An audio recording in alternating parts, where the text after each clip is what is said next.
Money for the Vibrant Denver Bond projects could be coming soon, and the Housing Command Center is continuing its mission. Here's what happened this week on The Gavel, your weekly Denver City Council wrap-up. The Vibrant Denver Bond approved by voters is getting funded. The Finance and Business Committee sent to the full council the first issuance of the bond totaling $410 million. This round of money will go to design costs, land acquisition, and some construction costs. It will fund 58 projects through 2027 before the next portion of funding comes through. There will be safety and infrastructure improvements, new parks, and new healthcare facilities.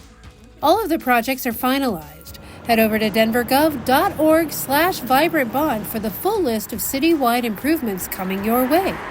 The mayor wants all bond projects to start this year and be completed by December of 2031.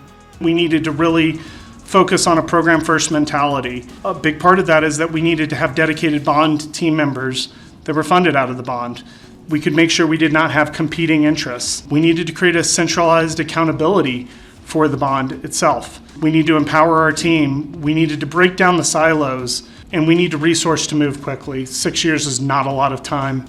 The city is looking to consolidate its homelessness outreach strategy. On Tuesday, the Community Planning Committee sent to the full council a series of contracts totaling about $6 million to support the Housing Center Command, or HCC. 3 separate contracts will go to supporting people through all phases of housing, from initial document collection and applications to finding an affordable place to live and health and income support. Unit Search helps people with finding a unit, negotiating a lease, and rent payments. Navigation will help with applying to housing, packing up, and moving in. Housing Stabilization continues with rent and utility assistance, helping to keep people in their homes. Since it came online in 2025, HCC has helped find stable housing for 426 households. The intention of HCC is to make sure that we are maximizing the utilization of every resource that we have so that year over year we're not leaving resources on the table. We are serving every single person in our system that we possibly can. Law enforcement may not be able to wear masks in Denver. On Monday, council members presented a proposal for a mask ban to the Budget and Policy Committee. It would affect local and federal officers equally. Face coverings that conceal the identity of an officer wouldn't be allowed, but officers wouldn't be prevented from using medical masks, protective glasses, or helmets. There are also some other exceptions. Some council members had questions about how the policy will be effectively enforced with some of the exemptions. No formal legislation has yet been introduced, but may be in the coming weeks. It's not a simple policy debate.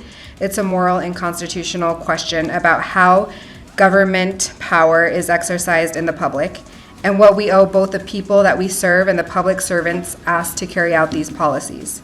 Moments like this require us to slow down and ask not only what is legal, but also what is right, not only what is allowed, but also what is aligned with our constitutional values and the will of the people that we serve.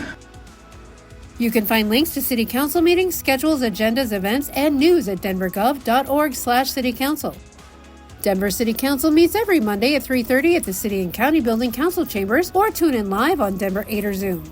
Be sure to follow us on X, Facebook, YouTube, and Instagram for Denver news, events, and information.